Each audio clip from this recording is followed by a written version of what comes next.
The following story has been brought to you by StoriesToInspire.org. Many years ago, Ovadia, alav shalom, he came to our home.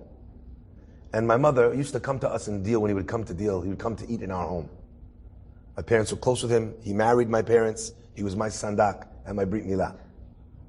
So he came to our home. And in our house, my mother was bringing the food to the table. And as she was walking, she tripped on something. She twisted her ankle. Hurt her foot, twisted her ankle a little bit. She was hobbling, she served the food, okay.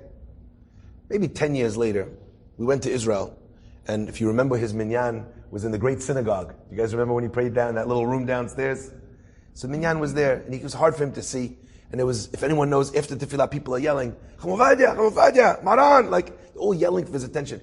And my mother, we were speaking, my mother said, Mechila, she said, excuse me, he recognized her voice. He turns around and he says, Giveret Rabbanit Farhi, how's your foot? 10 years later, 20 years later, he stood under the chuppah to marry my sister. And when my mother walked up to the chuppah, he said, I'm so happy to see that your foot is feeling better. 20 years later. When he passed away, I saw Chacham David at the bar mitzvah of Miguel Abadi's son. It was a while after he passed away, and I went to Chacham David and I said, Chacham David, I just want to tell you the story. And I ended and I said, what's so special about it is not that he remembered. Not that he remembered. It's that he cared to remember. Chacham David started crying. And he says, people say this all the time, that my father's greatness was because of his photographic memory. My father couldn't remember if you asked him. He couldn't tell you what he ate yesterday for lunch.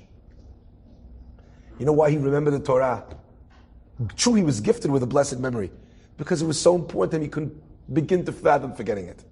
I was given a great piece of advice once by someone that said, as soon as you do something for someone else, right, forget that you did it for them. But never forget a single thing that someone else did for you. Enjoyed this story? Come again. Bring a friend. StoriesToInspire.org